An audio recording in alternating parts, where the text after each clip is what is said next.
નમસ્કાર બાળકો, આજે આપણે બહુ જ અગત્યનો પોઈન્ટ આ ચેપ્ટરનો લુઈઝ સંઘને આપણે ભણી ચૂક્યા છીએ કે કોઈ એક પરમાણુની આજુબાજુમાં કેવી રીતે ઇલેક્ટ્રોનની સંખ્યાને દર્શાવવા, તો બિંદુ સ્વરૂપ દર્શાવવા, આ વાત થઈ ચૂકી છે.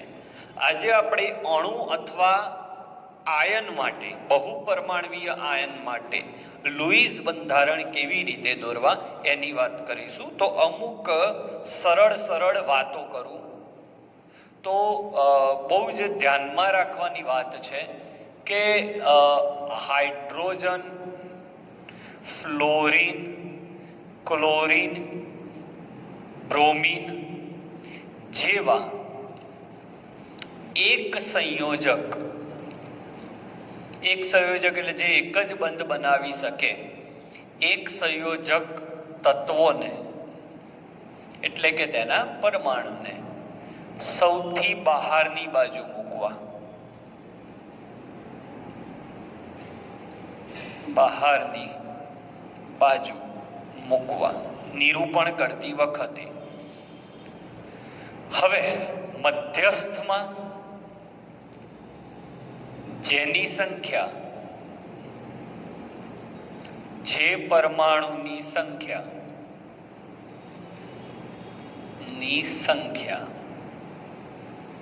ઓછી હોય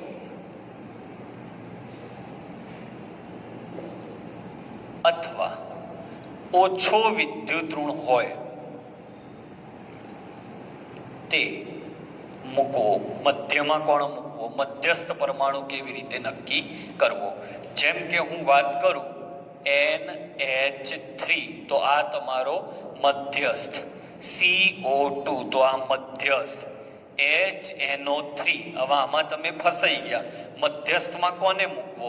તો H પણ એક વાર છે અને N પણ એક વાર છે. તો આપણે ઉપર જ મુદ્દો લખ્યો છે કે H તો હંમેશા છેડા ઉપર જ આવે, તો વચ્ચે કોણ આવશે? N. ઓકે, આ રીતે વાત થાય. મધ્યસ્થ થઈ ગઈ વાત. પછી અન્ય પરમાણુ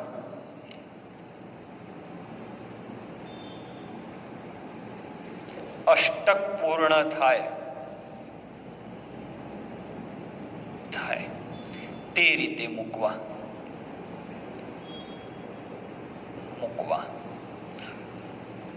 ધનાયન હોય તો ધનભાર જેટલા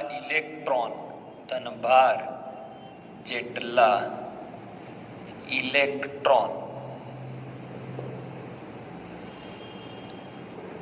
કુલ સંયોજકતા ઇલેક્ટ્રોનમાંથી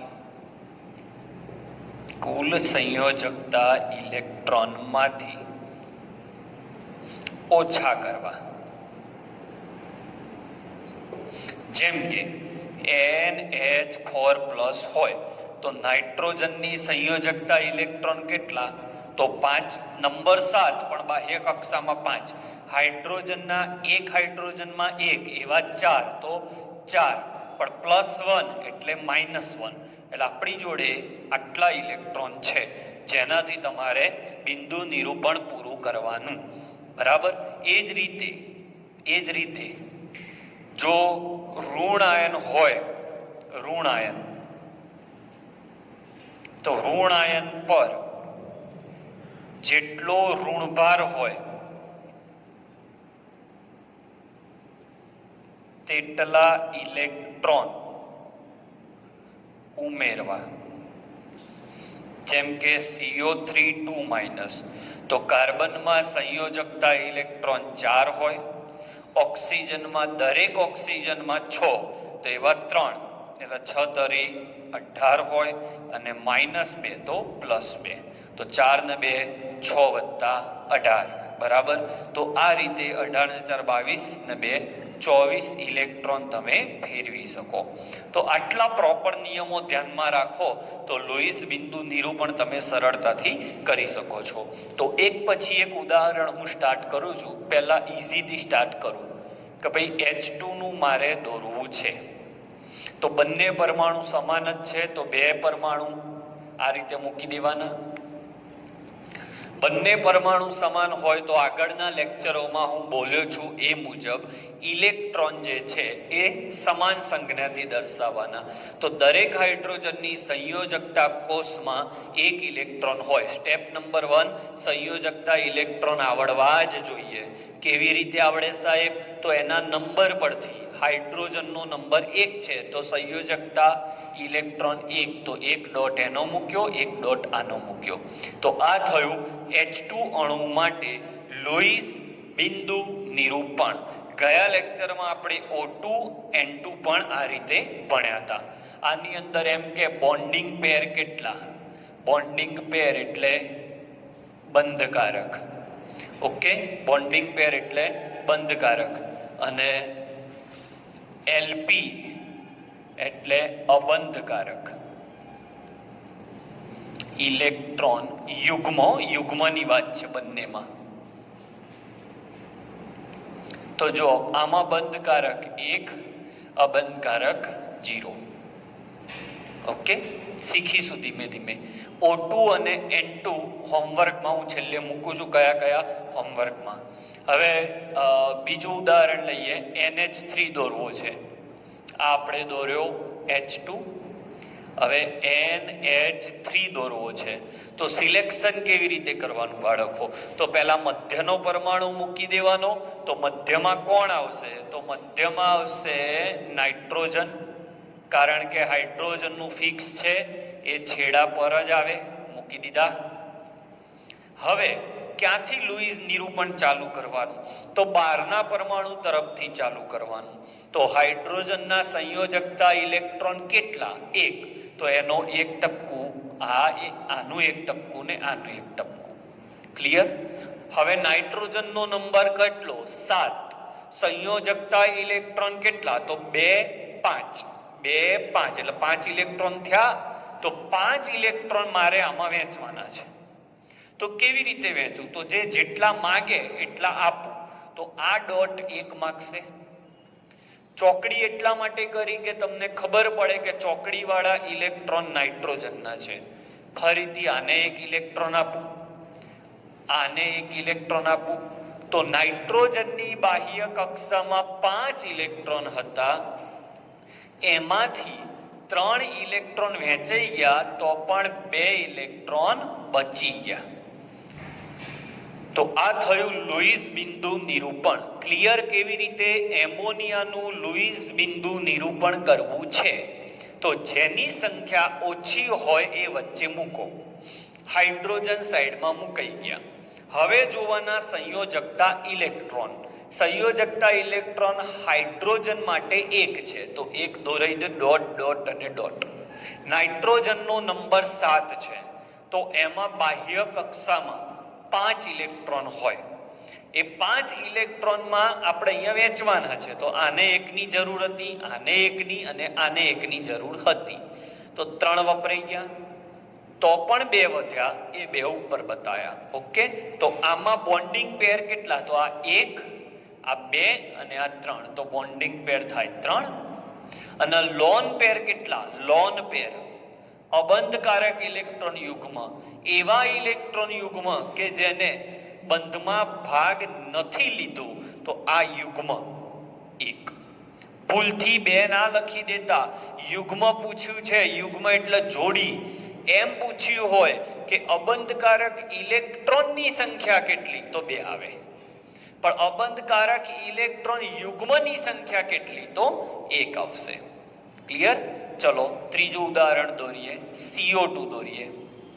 વચ્ચે કોણ આવશે? તો જેની સંખ્યા ઓછી હોય. તો વચ્ચે મૂક્યો C, આજુબાજુ મૂક્યા O.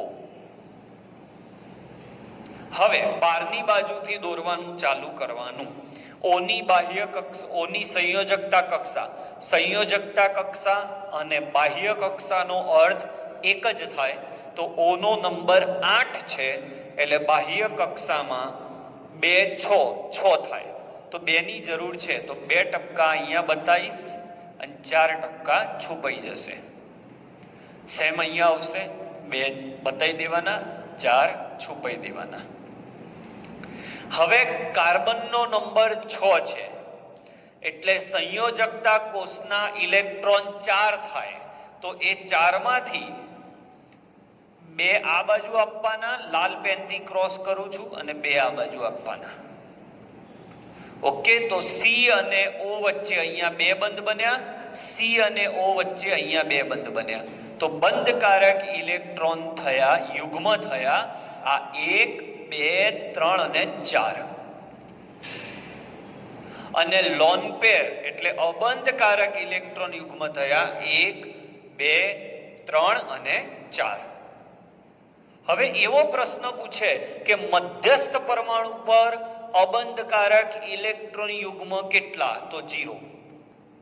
મધ્યસ્થ પર પૂછે તો મધ્યસ્થ પર અબંધકારક એક પણ નથી, પણ કુલ અબંધકારક ઇલેક્ટ્રોન યુગ્મ પૂછે તો 4.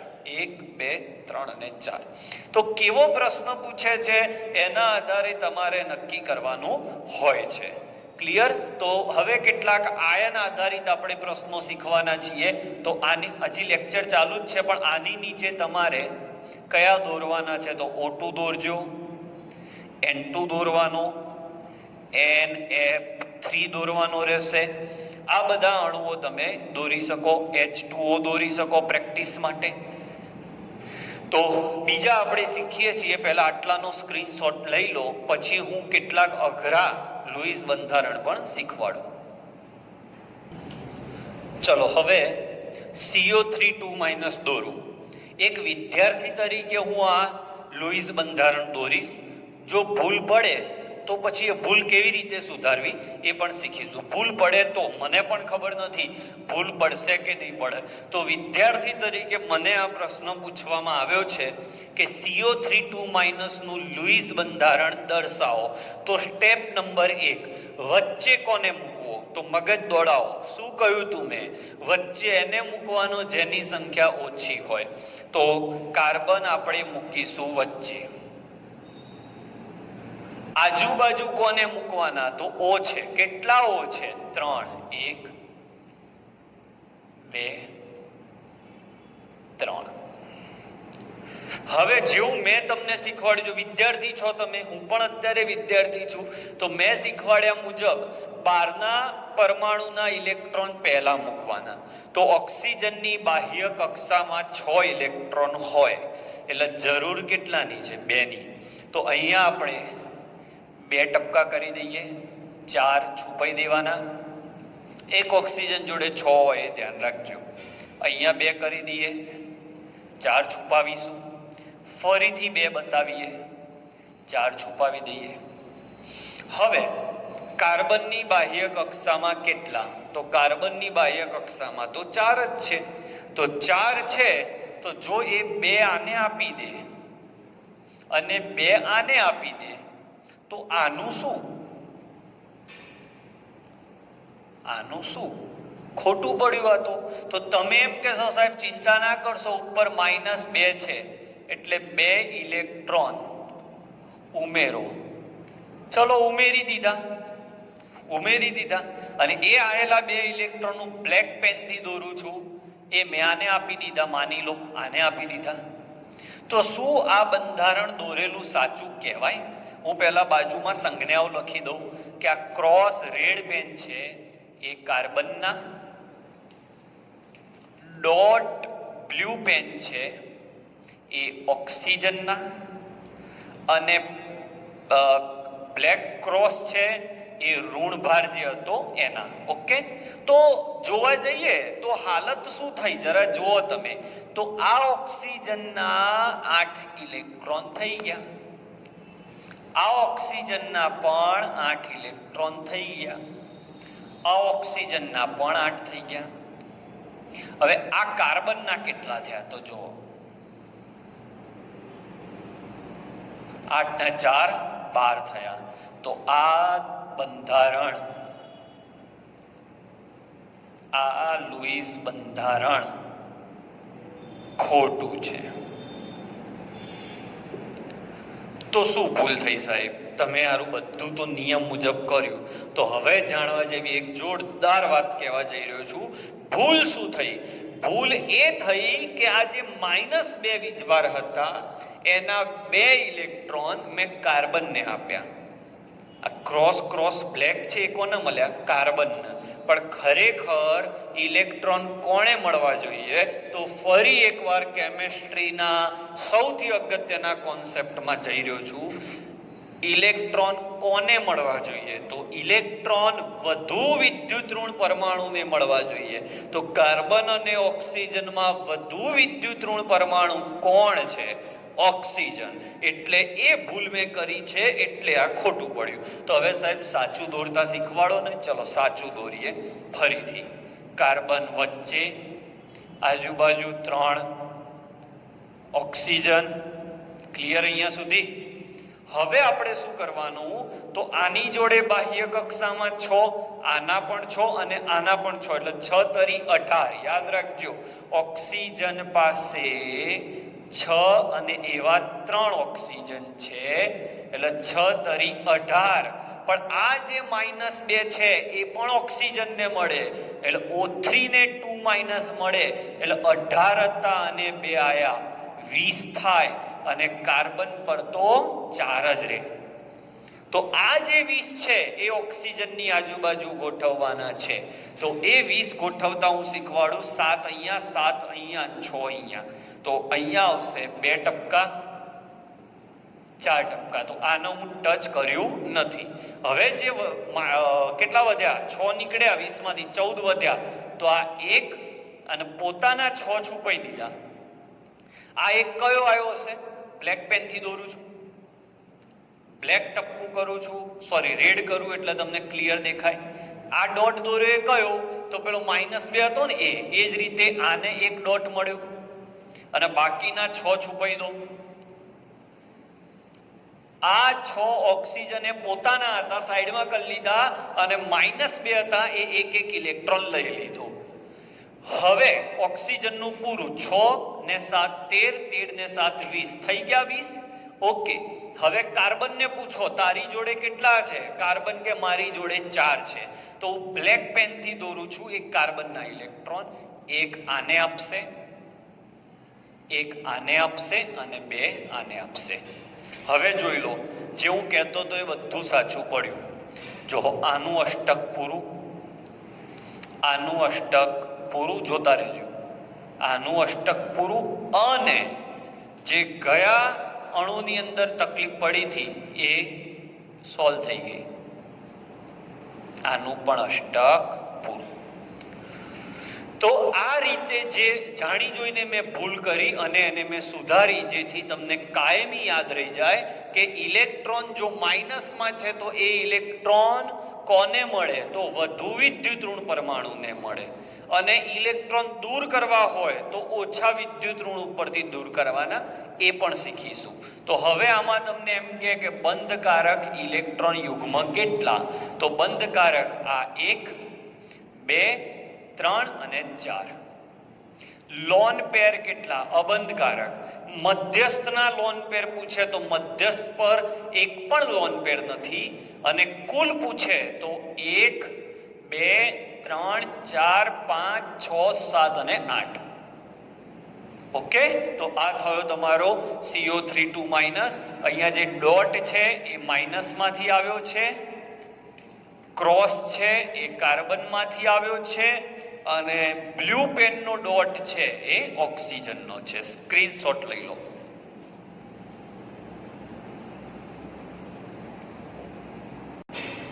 ચલો, થોડોક અઘરો પોઈન્ટ આવ્યો ફરીથી.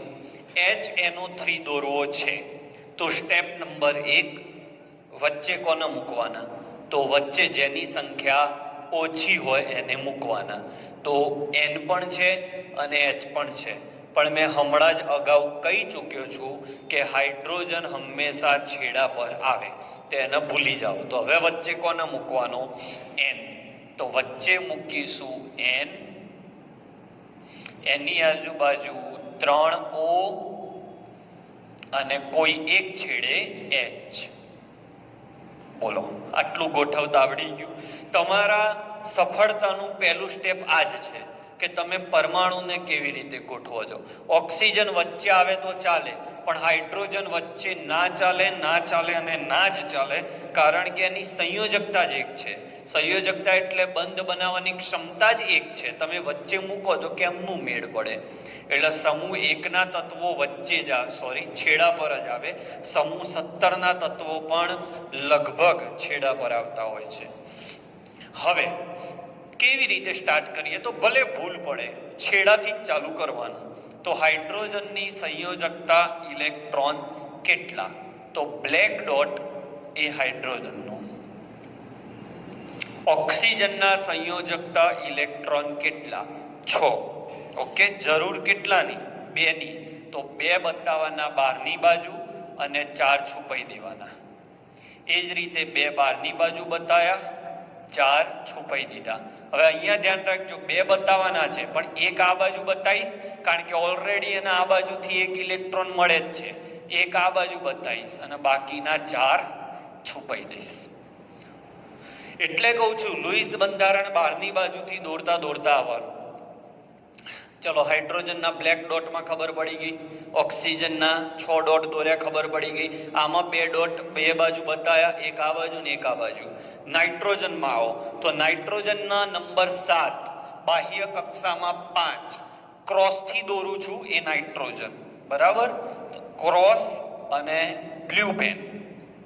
તો આને 2 ની જરૂર છે, ચલો આપ્યા. આને 2 ની જરૂર છે, આપ્યા. આને 1 ની જરૂર છે, આપ્યા.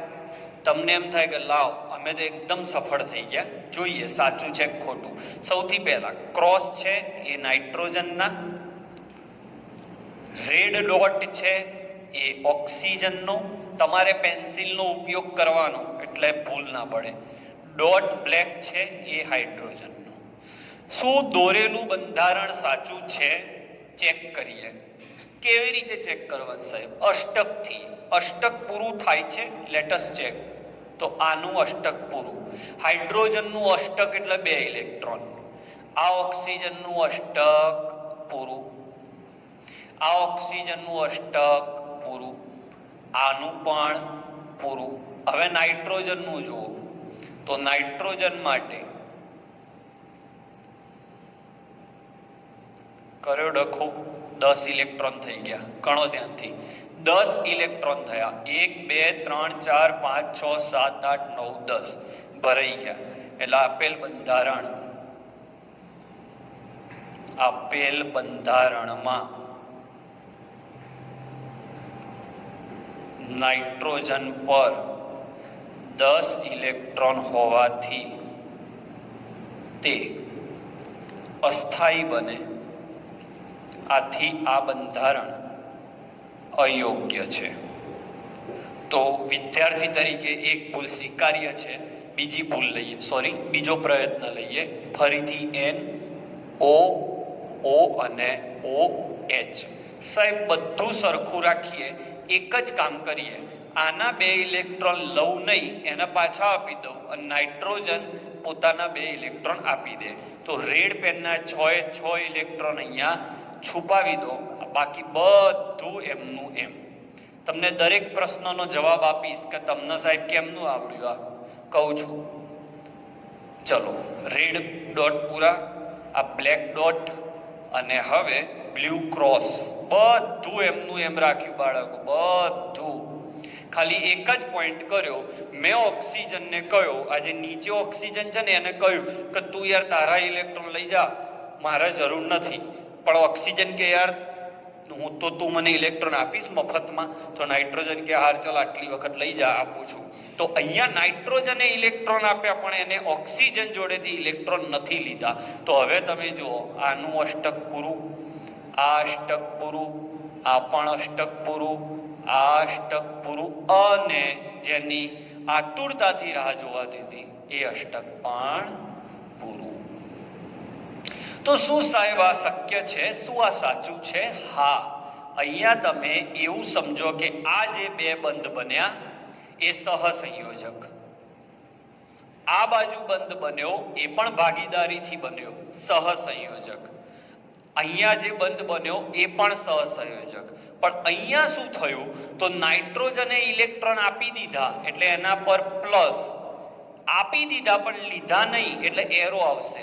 આપી દીધા પણ એની જોડેથી લીધા નહીં તો આપનારથી લેનાર તરફ એરો આવશે. ઓક્સિજને માત્ર મેળવ્યા તો આના પર માઇનસ. હવે તમને એમ લાગે કે સાહેબ પ્લસ અને માઇનસ છે, અહીંયા તો કશું આવ્યું જ નહીં. એટલે ના જ આવે ને, પ્લસ અને માઇનસ એકબીજાને તટસ્થ કરી દે એટલે આમાં ના દેખાય પણ આમાં હોય. તો આ જે બંધ આવ્યો કમ્પ્લીટ સમજજો. તો સહસંયોજક બંધ કેટલા? તો સહસંયોજક બંધની સંખ્યા 1, 2, 3 અને 4. તો આ જે છે એના સવર્ગ સહસંયોજક બંધ કહેવાય. સવર્ગ સહસંયોજક બંધ કે જેમાં એક જ પરમાણુ ઇલેક્ટ્રોન યુગ્મ આપે અને બીજો પરમાણુ ઇલેક્ટ્રોન યુગ્મ મેળવે તો તે સવર્ગ સહસંયોજક બંધ છે, જેને એરા દ્વારા દર્શાવાય છે. ક્લિયર? તો આ HNO3 નો કોન્સેપ્ટ થયો. એમાં એક નવો પોઈન્ટ આવ્યો, સવર્ગ સહસંયોજક બંધ. સવર્ગ સહસંયોજક બંધ ઇંગ્લિશમાં coordinate covalent bond. Coordinate covalent bond. Okay, ચલો સ્ક્રીનશોટ લઈ લો. ચલો છેલ્લો પોઈન્ટ લઈએ બાળકો, ઓઝોન. હવે આમાં તો કેવું છે, 3 પરમાણુ સમાન છે તો ગમે તે એકના વચ્ચે લઈ લો, બાકીના બેને સાઈડ કરી દો. દરેક ઓક્સિજનની બાહ્ય કક્ષામાં 6 હોય તો 6 એટલે 2 ની જરૂર પડે તો 2 બહાર બતાવવાના, 4 છુપાઈ દેવાના. 2 બતાવવાના, 4 છુપાવવાના. 2 બતાવો આ બાજુ, 2 બતાવો આ બાજુ, આ બાજુ 2. તમને એમ થાય કેમ સાહેબ આ વખત 2 બતાવે? જરૂર હતી આને. હવે શું થાય? અષ્ટક ચેક કરો. ઉભા રહો, આ ડોટ બદલું છું, બ્લુ પેનથી ક્રોસ કરું છું. તો હવે અષ્ટક ચેક કરો. અષ્ટક ચેક કરો તો જરા. ચલો આ અષ્ટક થયું, આ અષ્ટક થયું. ઓહો હો હો, લોચો વાગ્યો. શું લોચો વાગ્યો? 10 ઇલેક્ટ્રોન થઈ ગયા. 2, 4, 6, 8 અને 10 દખો થઈ ગયો. તો શું કરું? ફરીથી હમણાં જેમ કર્યું હતું એ 10 થયા તો આ ઓક્સિજન અથવા તો આ ઓક્સિજનને એમ કહું કે યાર તું તારા ઇલેક્ટ્રોન લઈ જા, મારે જોઈતા નથી. તો ઓ ધારો કે આ ઓક્સિજનને મેં ના પાડી તો આના 6 ઇલેક્ટ્રોન સાઈડ કરી દો, આના 4 ઇલેક્ટ્રોન સાઈડ, 2. હવે આ ઓક્સિજન જોડે 6 છે, 2 અહીંયા આપો, 2 અહીંયા આપો અને 2 અહીંયા રાખો. ઓકે, તો આમાં આ ઓક્સિજને ઇલેક્ટ્રોન યુગ્મ આપ્યા અને આને મેળવ્યા. આને આપ્યા એટલે પ્લસ, આને મેળવ્યા એટલે માઇનસ. આમાં નહીં દેખાય, આમાં છે તો આવું દેખાય. આ ડબલ બોન્ડ. હવે આને આપ્યા ને આને મેળવ્યા એટલે સવર્ગ બંધ. સિંગલ બોન્ડ થી પણ બતાવો તો ચાલે. આના પર 2 ડોટ, આના પર 4 ડોટ અને આના પર 6 ડોટ. તો બોન્ડિંગ પેર પૂછે તો 1, 2 અને 3 બોન્ડિંગ પેર. લોન પેર પૂછે, મધ્યસ્થ પર લોન પેર પૂછે તો 1 અને કુલ પૂછે તો 1, 2, 3, 4, 5 અને 6. બોન્ડિંગ પેર એટલે બંધકારક, લોન પેર એટલે અબંધકારક. ઓકે, તો થોડા આવી જ રીતના હોમવર્ક તમને કોયડા 2 આપેલા છે. કોયડા નંબર 4.1 અને 4.2 એટલે કાર્બન મોનોક્સાઇડ અને NO2-. આમાં તમે ટ્રાય કરજો, થોડા ટફ છે. ઓકે, કોયડો 4.1 અને 4.2. ઓકે, તો અહીંયા લુઈસ બિંદુ નિરૂપણ પૂરું થાય છે. આ ચેપ્ટરનો બહુ જ અગત્યનો પોઈન્ટ અહીંયા પૂરો થાય છે. Take the screenshot.